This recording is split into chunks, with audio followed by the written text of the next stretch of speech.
Hi, my name's Dave Brons. I write instrumental guitar music with a Celtic symphonic twist. For my new album, I decided rather than spend £3,000 on a hot-rodded Marshall Plexi, I'd make my own. These videos are a diary of that process. So last video we built the turret board, and so today we're going to start filling it with all the components. So just a quick word about the order in which I'm doing this. So I'm starting with the preamp side of the board rather than the power amp. As I guess you guys know that an amp is divided roughly into preamp, phase inverter and power amp. And I'm starting the preamp first. The reason for that is that the preamp is more complicated, and if I make a mistake or need to move the turrets around or the components, it's a lot easier to fix it but if you start with the preamp, because the power amp is a lot simpler in the layout and has a lot less components. So starting at the preamp side. Okay, in order to build it I have two things. I have the schematic, which is the schematic with all the electronic, kind of the technical layout if you like, which is how we started this whole amp off from the schematic. And then I've also got the layout here, and the layout is just the way the components are physically put together on the board. So I'll be following both. So generally I'll be looking at the layout for how the components where they go on the board, but then I'll be double checking it on the schematic, just because I know this is definitely correct and the layout I might have a few mistakes in it. So let's have a quick talk about the tools that I've got today. So a highlighter. So as I go through each bit of the schematic, I just colour it in with a highlighter to know what's connected to what. That's a really top tip there. Other tools I have is a multimeter. I'm gonna, even though the guy at Modulus Amps really kindly bagged up all the components in with their value on, I am going to double check them with a multimeter. All you do is you check the resistance, and that's the little horseshoe symbol for ohms. So I'll check each component before it goes in. I have the solder extractor for when I make a mistake, which inevitably will happen. Some wire cutters. Some long nose pliers, and soldering iron, and the solder itself. In addition to that, well, actually, just a quick word about soldering irons. I've built amps with these kind of cheaper 12, this was 12 watts kind of soldering iron.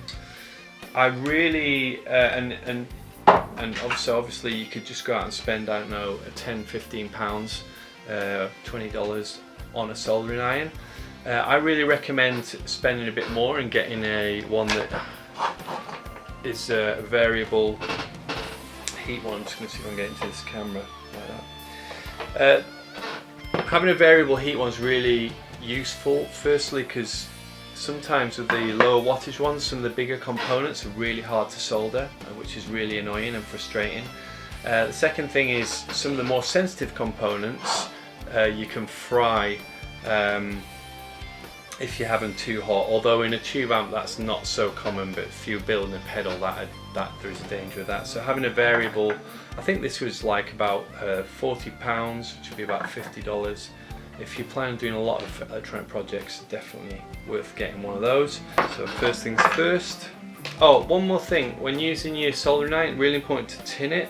That means just put a bit of solder on the tip.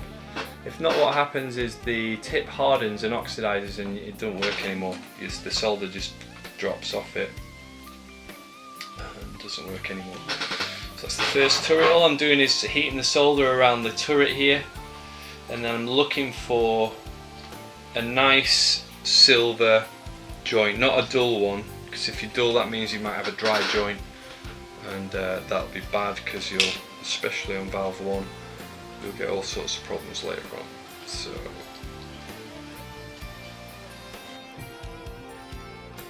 as we go through the high-speed video of me assembling the amp, I'm just going to talk to you a little bit about some of the components you can see. So the yellow components are the capacitors. The brown tubes with the stripes on, they're the resistors, and the little red kidney bean type looking things, they're capacitors as well. They're called silver microcapacitors. And as you can see, these are the three main types of components that go into building the more complicated parts of a tube amp. So now you know. So this is our first electrolytic capacitor,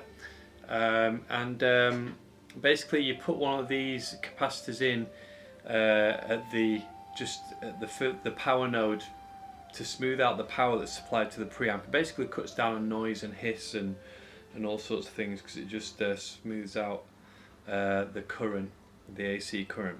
So, and the important thing to notice on this is there's like a minus symbol, and that goes to ground.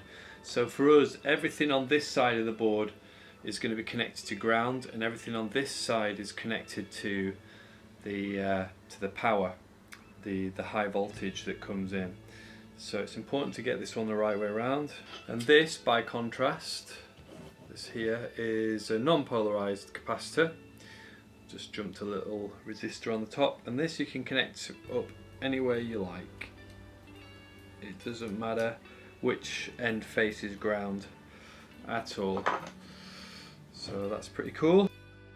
What we're going to look at now is the installation of the large smoothing capacitors for the preamp, and they're just here now, these big black capacitors, and they're really important to keep the noise down as the high voltage power comes through to supply all the valves in the preamp section. That's the preamp finish there. It's looking pretty tidy. And yeah, so I hope you're enjoying these videos. You know, don't forget to check out my website, davebrons.com. Have a listen to my music. I'd be super grateful if you did that. You can check out my music on the website or on Bandcamp. Just Google Dave Brons and you'll find me right there. Thanks for watching.